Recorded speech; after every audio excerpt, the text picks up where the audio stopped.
Welcome to the Deep Dive. We're the place you come to get the real story, the deep analysis behind the headlines. And today, wow, we are tackling something huge. We're looking at a crisis that's really changing everything, public health, the economy, you name it. We're talking about mental health. Yeah, and crisis barely covers it. It's not just about feeling stressed anymore. We're looking at like nearly 1 in 7 people around the world. That's what, about 1.1 billion people living with a diagnosable mental disorder. It's massive. 1.1 billion. And the World Health Organization, they put a number on it. For just anxiety, depression, the cost to the global economy is estimated at $1 trillion every single year, mostly lost productivity. $1 trillion. Okay, that figure alone, that should make everyone, CEOs, policymakers, honestly, just everyday people sit up and pay attention. And if you're listening in the US, you probably feel this urgency, don't you? The sources we looked at show anxiety is just climbing. Since 2022, the number of US adults saying they feel more anxious, it jumped from what, 32%? Yeah, 32% up to 43% just this year in 2024.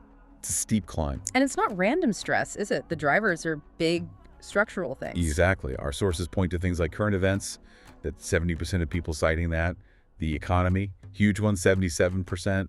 And just the general uncertainty means the old ways of coping, just trying to bounce back, they're clearly not cutting it anymore. They can't keep up with the pace and the pressure. Right. And that's really our mission for this deep dive, isn't it? We've gone through the research, the sources, to give you the definitive guide on making that shift.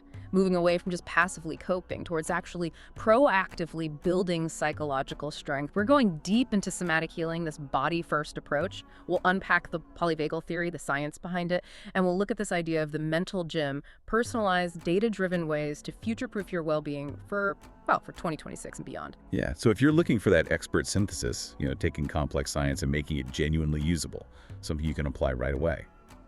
Well, now's a great time to hit subscribe on the channel. Seriously, don't miss our next deep dive. We try to tackle the really critical stuff for navigating, everything that's coming at us. Okay, so let's get started. This paradigm shift, it's necessary. Okay, so let's start with that term. Traditional resilience. It sounds positive, right? Being able to bounce back after something tough. Why are the sources saying this classic approach just isn't enough anymore? I think the key word there is reactive. That's the core issue. Yeah. Traditional resilience is all about the outcome recovering after the fact. It assumes you wait for the setback, you absorb the hit, and then you kick into recovery mode. Think of it like a car's shock absorber. It reacts when you hit a pothole. Right. It does its job after the bump. Exactly. But what if it's not one big pothole? What if today's stress is more like driving on miles and miles of, rough gravel, constant low-grade jarring? A system that's only designed to recover after a big hit never actually gets the chance to fully reset. It's just constantly reacting, never fully recovering. It's insufficient. So if just surviving the storm isn't the goal, what's the alternative? What's this proactive thing we need? Well, that's where the concept of mental toughness comes in. It's a broader idea, more integrated.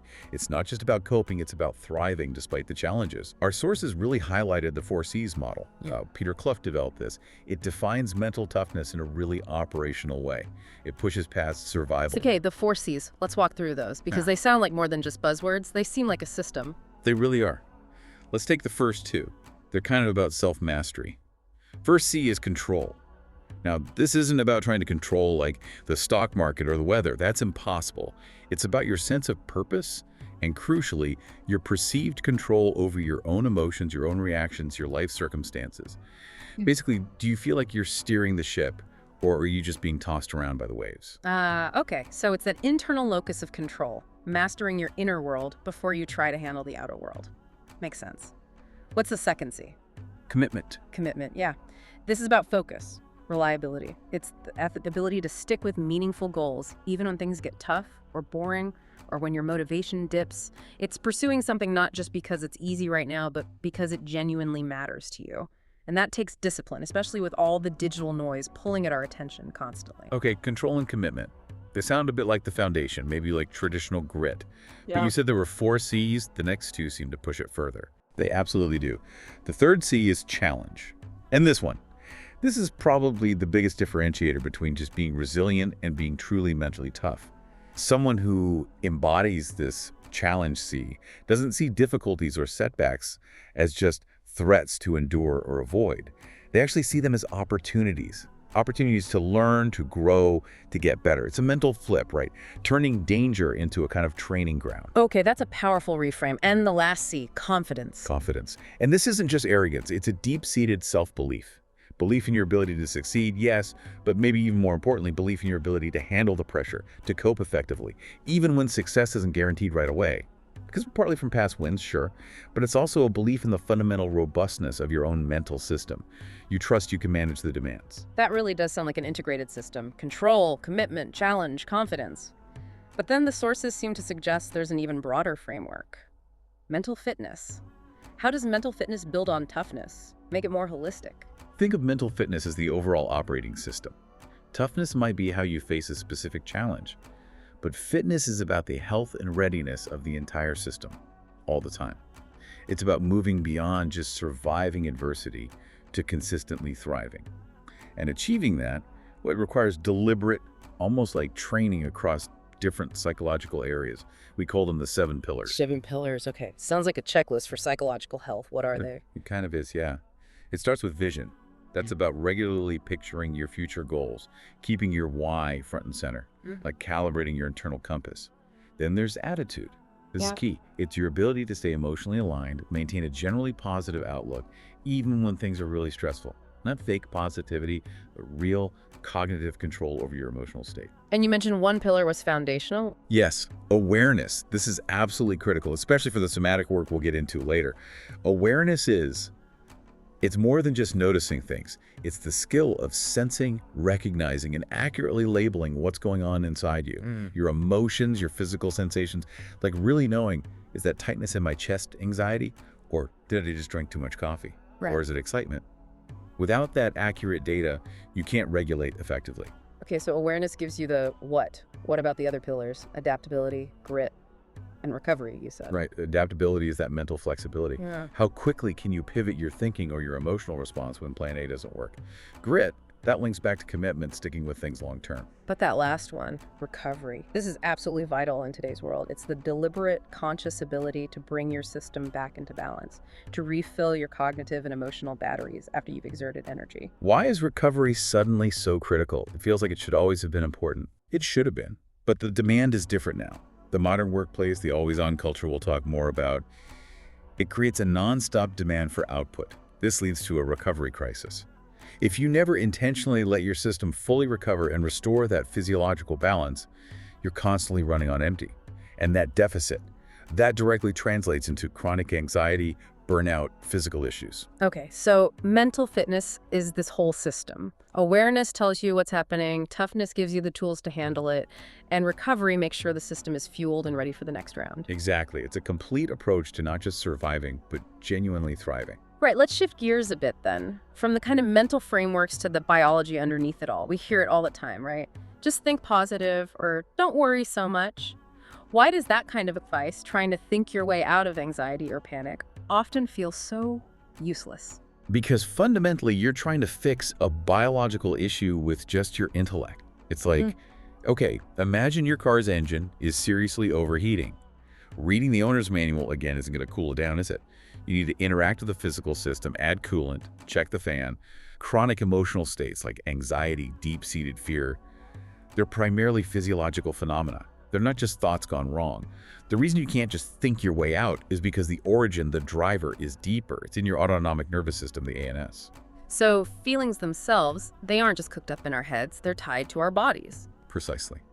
This is a really profound shift in understanding. Feelings, fear, anger, joy, trust, love, they are essentially the brain's interpretation, specifically the higher brain's interpretation, of signals coming up from your body. Neural signals travel from your visceral organs, your heart, your lungs, your gut, up to your brainstem. If those signals indicate a state of threat or defense in the body, the feeling you experience is negative anxiety, fear, anger. If they signal safety and calm, the feeling is positive trust, connection, joy. Persistent anxiety means your ANS is biologically stuck on high alert. Wow. Okay, so to actually change the feeling, we need to change the biological state. And the key to understanding how to do that, according to our sources, is the polyvagal theory. This comes from Dr. Stephen Porges. How does this theory change our view of threat and safety? It puts the feeling of safety right at the center. And it says this feeling isn't something we consciously decide on. It's governed by a rapid, unconscious process. Porges's big contribution is explaining the hierarchy of our nervous system responses. And the key concept here is neuroception. Neuroception is your nervous system constantly scanning the environment and your internal state assessing for risk and safety. Is this situation safe? Is it dangerous? Is it life-threatening? And this happens incredibly fast, way below your conscious awareness. The outcome of that scan determines your autonomic state, which then shapes your emotions and physical feelings. Neuroception, like an internal radar system that's always running, making these safety judgments before our thinking brain even gets involved. That's kind of mind-blowing. So let's map out these hierarchical circuits Porges talks about. The vagal brake system. Yeah, we can think of it like climbing a ladder, evolutionarily speaking, from the most ancient primitive defense to the most sophisticated state of connection and safety. At the very bottom, the oldest pathway is the unmyelinated dorsal vagal complex, or DVC. Okay, the DVC. What happens when that gets triggered? This is the ultimate shutdown state. Think. Freeze, faint, collapse. It's the plain possum response you see in animals. It gets activated when the threat feels overwhelming, inescapable. When fighting or running isn't an option, the system basically slams on the metabolic brakes, conserves energy. In humans, this can show up as feeling numb, disconnected, dissociated, maybe even physically collapsing or feeling immobilized. It's a survival state, but a very costly one long term. Okay, so that's the basement level shutdown. Moving up one level, we get to the one most people know. Fight or flight. Right, the middle rung. That's the sympathetic nervous system, the SNS, the mobilization state. This is all about energy, action, adrenaline, cortisol surge, getting you ready to run, fight, shout, deal with a threat actively. It's absolutely crucial for survival, designed for short, intense bursts of effort, followed by recovery. Ah, but there's the catch, right? The followed by recovery part. Exactly. Modern life, especially chronic stress, keeps triggering this SNS mobilization state, but often without a clear threat to fight or run from, and crucially, without enough recovery time afterwards. That chronic, unrelenting SNS activation is what we experience as anxiety, agitation, restlessness. It leads to burnout, digestive problems, sleep issues, because the system never gets to properly stand down. Okay, so DVC is shut down, SNS is high alert mobilization. What's the top rung? The state we actually want to be in most of the time. That's the newest, most evolved circuit, the myelinated ventral vagal complex, or VVC. Porges often calls this the social engagement system. This is the actual vagal brake. This pathway actively promotes feelings of safety, calm, connection. It supports health, growth, restoration. When your VVC is online, you feel safe, trusting, open, socially connected. The social engagement system. Why that name? What does it control specifically? It connects to the muscles in your face for expressions, your inner ear, helping you tune in to human voices and tune out background noise, your larynx and pharynx for vocal tone and swallowing. So when the VVC is active, your face is expressive and relaxed, your voice has a pleasant modulated tone, you can make eye contact comfortably, you can listen effectively, you can connect, and critically, the VVC acts like a brake pedal on the other two systems. It actively downregulates those threat responses from the SNS, fight, flight, and the DVC, freeze. It helps you calm down after stress. So it's not just about handling stress, it's about how quickly and effectively we can engage that VVC brake pedal afterwards. That's real resilience. That's exactly it. The feeling of safety isn't just a nice idea. It's the biological signature of your VVC being active and effectively regulating your nervous system. And this is the core of somatic healing. If you constantly feel anxious or unsafe, it's often not a thinking problem. It's likely that your VVC is inhibited and your biology is stuck in defense mode. We need tools to engage that vagal brake directly.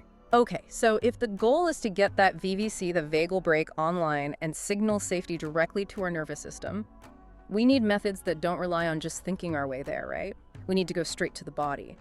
What's the most direct, accessible tool we have in our kit? Easily, it's conscious breathing. It sounds almost too simple, but physiologically, it's incredibly powerful. The vagus nerve, the main nerve of the parasympathetic system, the VVC, connects directly to your diaphragm. So when you intentionally breathe deeply, slowly, and deliberately, you are directly stimulating that nerve. It's like a built-in reset button for your nervous system, available anytime, anywhere. We all get told, take a deep breath when stressed. But how do we do it in a way that actually works physiologically? Is there a specific technique? The key is usually the exhale. Making the exhale longer than the inhale is a really reliable way to activate the parasympathetic response. Our sources pointed to techniques like the 4-7-8 breath. It's simple. Inhale quietly through your nose for a count of 4, hold your breath gently for a count of 7, and then exhale slowly and completely through your mouth for a count of 8. 4 in, hold 7, 8 out. Why is that long exhale the magic ingredient? Well, generally, when you inhale, your heart rate slightly speeds up. That's a subtle sympathetic nudge. Mm. When you exhale, your heart rate naturally slows down. That's the parasympathetic system, the vagal brake, kicking in. So by consciously extending that exhale, making it longer and maybe a bit more forceful, Hmm. you're maximizing that parasympathetic activation time. You're sending a Mhm. strong biological signal up to your brainstem saying, okay, it's safe now, you can calm down. You're literally training your vagal brake to engage. Training the exhale, like Yeah. hitting the accelerator for the VVC. I like that. Okay, so targeted breathing is one powerful tool. What else can we integrate that directly nudges the ANS towards safety? Two other big ones are mindfulness and social connection. They act as powerful co-regulators. Mindfulness practices, especially those that involve body scans or focusing on physical sensations, have been shown to increase VVC activity. Why? Because you're shifting your attention away from anxious thoughts, worries about the future, regrets about the past, and grounding yourself in the present moment in your body. This directly supports that mental fitness pillar of awareness we talked about. And social connection. We know it feels good to connect with people we trust, but how does that work on a physiological level? It's a process called co-regulation. We're literally wired to borrow safety cues from other regulated nervous systems. When you interact positively with someone, you see a friendly, relaxed face, you hear a warm, calm tone of voice, maybe receive a comforting touch, your own VVC. VVC gets activated via mirror neurons and neuroception. Their calm helps your system calm down. It reinforces feelings of trust and safety. This is why isolation can be so damaging physiologically. It cuts us off from one of our most powerful natural sources of nervous system regulation. Right, co-regulation. That makes so much sense. Let's move to some more specific techniques now, often used in trauma-informed work called somatic experiencing or SE tools. Anxiety often manifests as this trapped physical sensation, doesn't it? How do we work with that directly?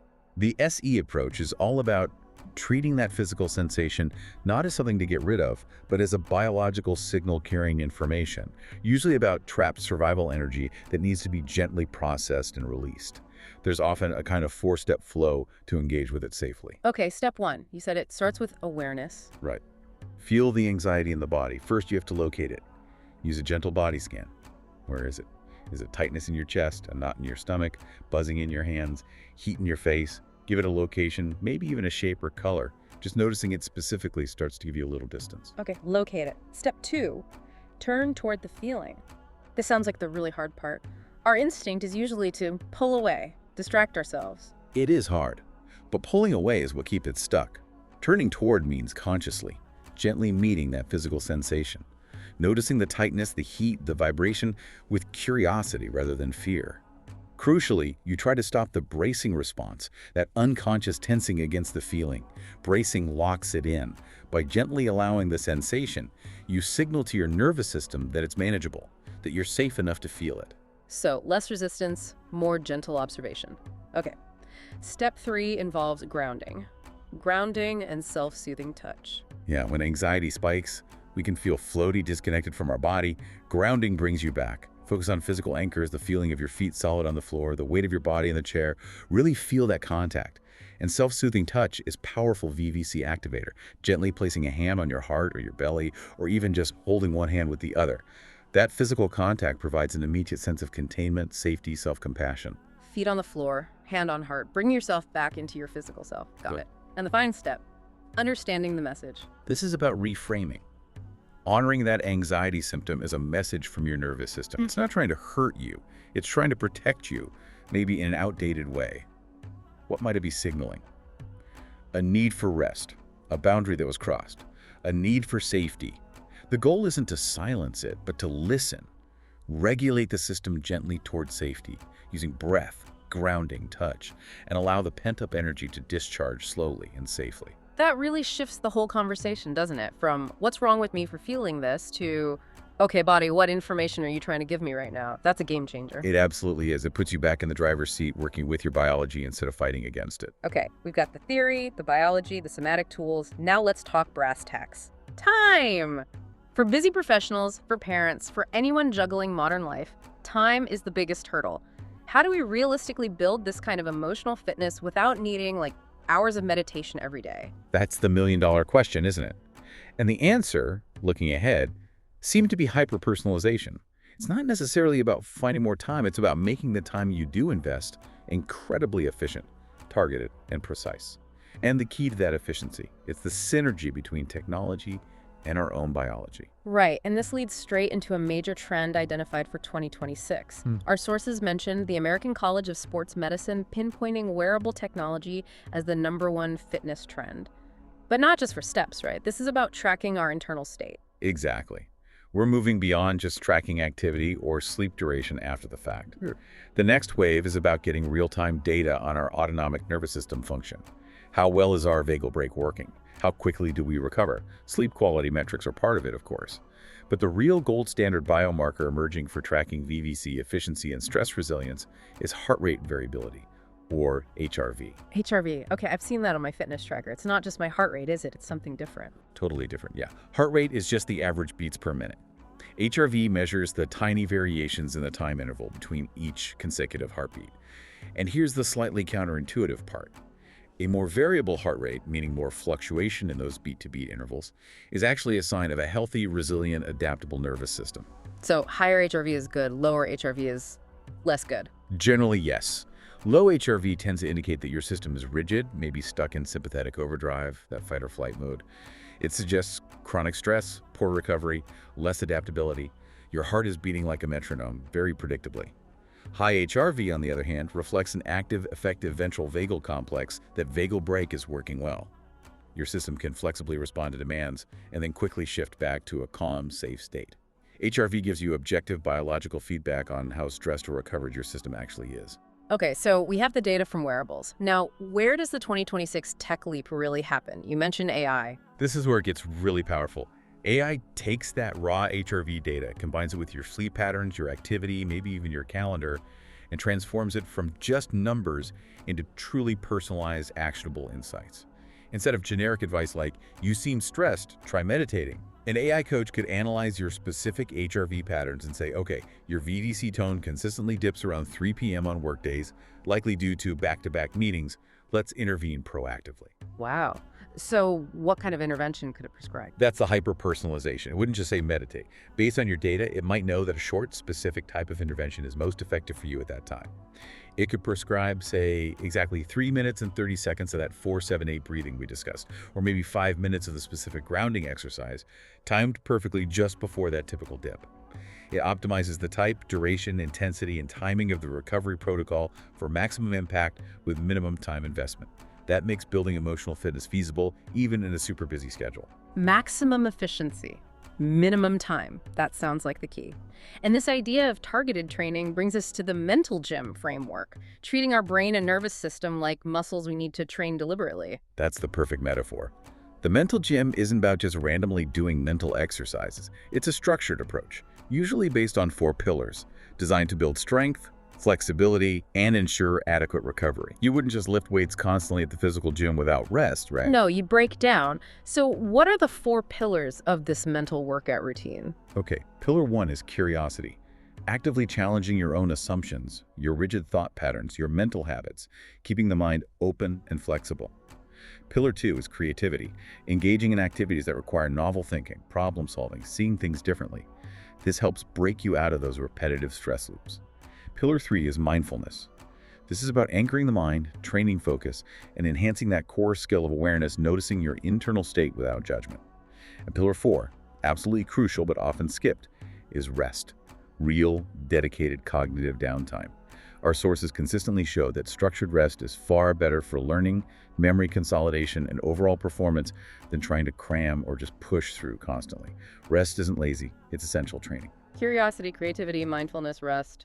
Okay, so given that time constraint again, what are some super quick, fit-in-anywhere emotional exercises that tap into these principles, like mental fitness snacks? Exactly, snacks. Start super small, aim for consistency. The 1-minute reset is a great foundation.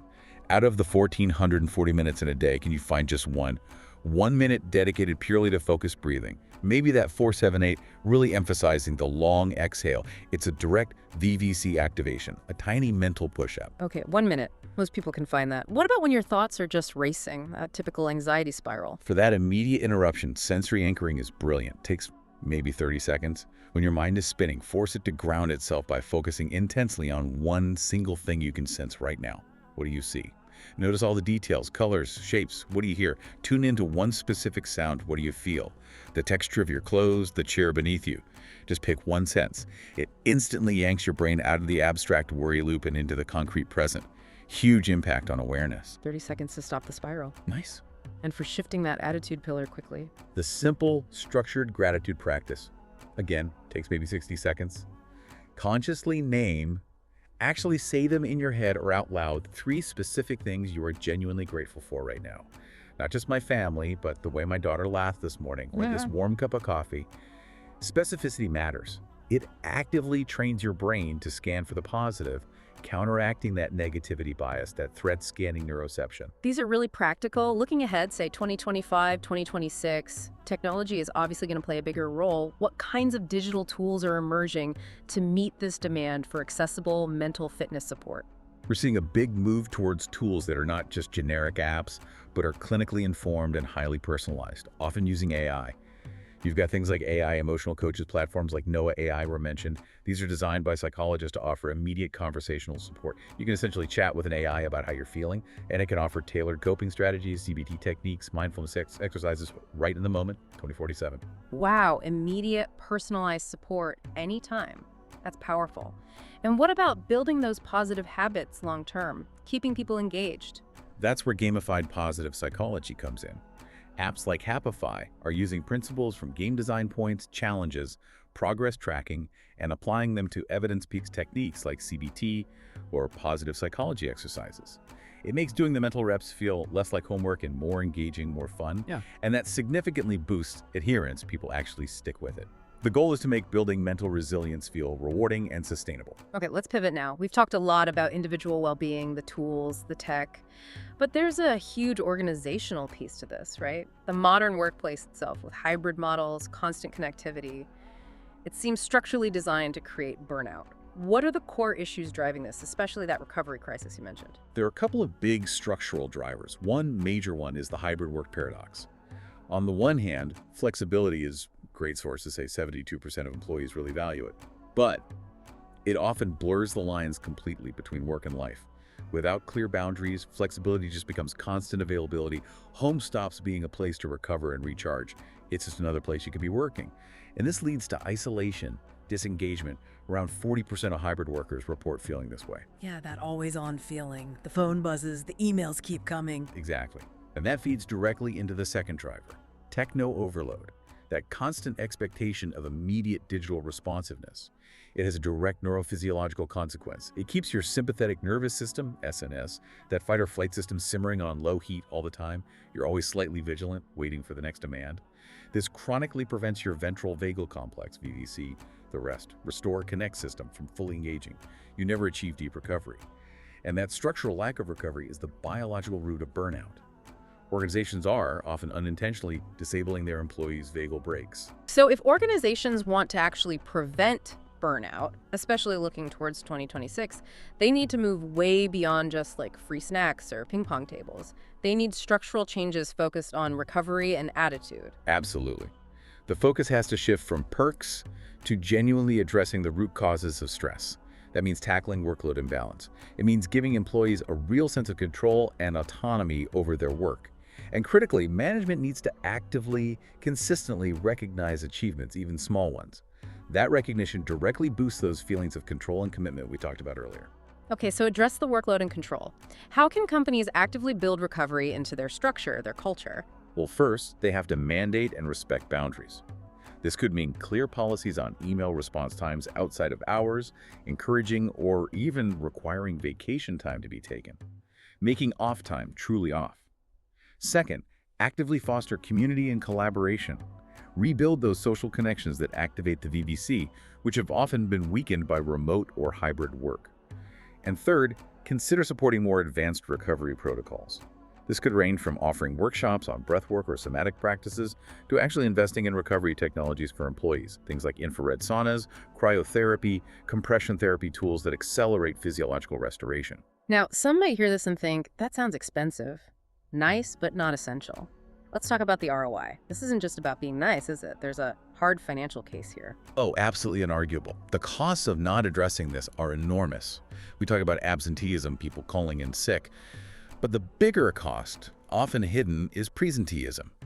That's when employees are physically at work or logged on, but they're so stressed, burnt out, or disengaged that their productivity is plummeting.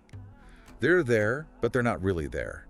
The cost of that lost output is staggering. And we have data showing a positive return on investment for companies that do invest. We do. Comprehensive analyses consistently show that for every dollar an organization invests in well-designed strategic mental health programs, they can expect a return of up to $5, maybe even more. That return comes from reduced turnover, lower healthcare costs, fewer sick days, and crucially, that boost in productivity from tackling presenteeism. 5-to-1 ROI. Okay, and there are real-world examples, companies that have done this and seen results. Definitely. Look at Salesforce. They rolled out a big mindfulness program. The results: a reported 29% drop in employee stress levels. That's great, but connect that to the bottom line. They also saw a 28% increase in productivity.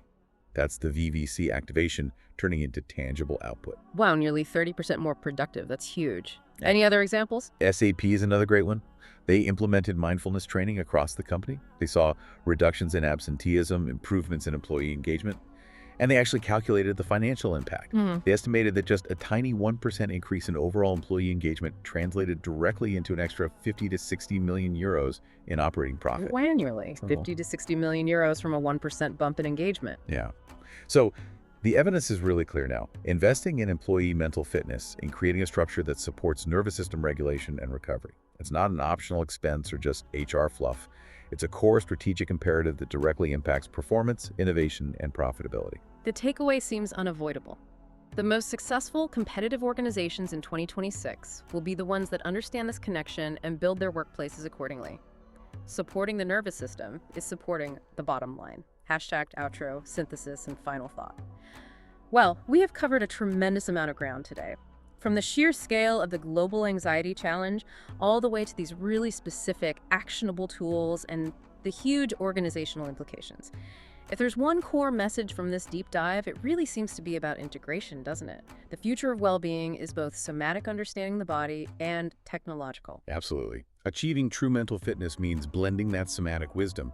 Really getting that anxiety isn't just a thought, it's a physical, autonomic state that we can measure and influence with the efficiency that technology offers. It means using data like HRV not just to track problems, but to get hyper-personalized guidance on exactly what recovery tools work best for you and when to deliberately activate that VVC, that state of safety and engagement. So it's about building that capacity within ourselves, using the framework of the mental gym, consistently working on awareness, attitude, recovery, making our nervous systems more robust, more flexible.